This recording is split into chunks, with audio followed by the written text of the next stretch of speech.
भूतिया होटल का कमरा, एक सच्ची घटना पर आधारित डरावनी कहानी।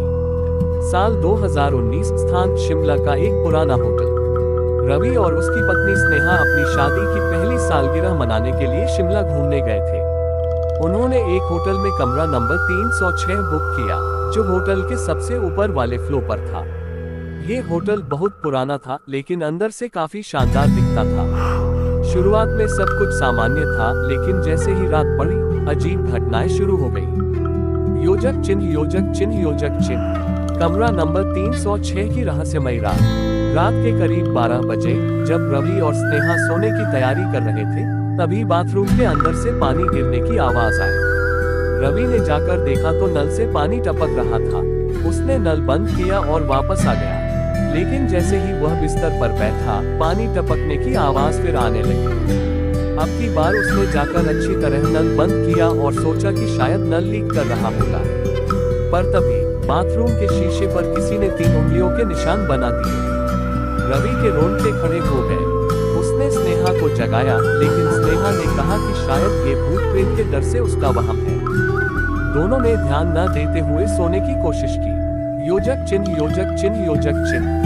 दरवाजे पर रहस्यमयी दस्तक। करीब 2 बजे रात उनके कमरे के दरवाजे पर किसी ने जोर से दस्तक दी। ठक ठक ठक। रवि ने उठकर दरवाजा खोला, लेकिन बाहर कोई नहीं था। उसने सोचा कि यह किसी बच्चे की शरारत होगी। जैसे ही वह दरवाजा बंद करने लगा, तभी उसने देखा कि होटल के लॉबी में एक साया खड़ा था। एक औरत, जिसने सफेद साड़ी पहनी हुई थी और उसके बाल पूरे चेहरे पर बिखरे थे। रवि ने घबराकर तुरंत दरवाजा बंद कर दिया। उसने खिड़की से बाहर झांका, लेकिन वहां कोई नहीं था। अब उसका दिल तेजी से धड़कने लगा था। योजक चिन्ह, योजक चिन्ह, योजक चिन्ह। आईने में खौफनाक परछाई।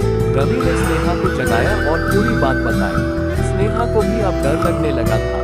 उन्होंने सोचा कि लाइट जला दे और टीवी चला दे ताकि ध्यान भट जाए। लेकिन जैसे ही उन्होंने टीवी ऑन किया, उस पर कोई चैनल नहीं आ रहा था। सिर्फ ब्लैक स्क्रीन और घबराहट भरी फुसफुसाने की आवाजें आ रही थी। अचानक कमरे में रखे आईने में एक परछाई दिखने लगी।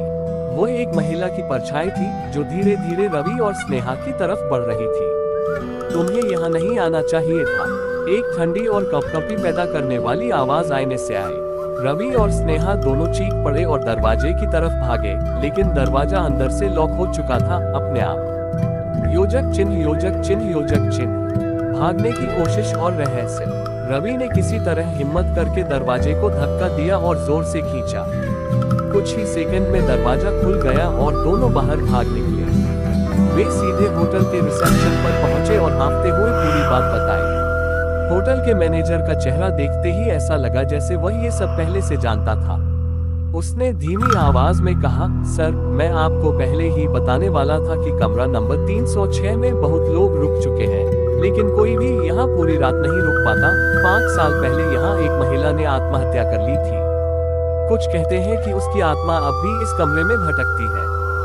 ये सुनते ही रवि और स्नेहा का खून जम गया। वे तुरंत वहाँ से निकल गए और कभी उस होटल की तरफ दोबारा नहीं गए। आज भी होटल का कमरा नंबर 306 अक्सर बंद ही रहता है, और कुछ लोगों का कहना है कि अगर आप रात के 2 बजे उसके पास से गुजरे, तो आपको किसी के रोने की आवाज सुनाई दे सकती है। क्या आप उस होटल में ठहरने की हिम्मत करेंगे?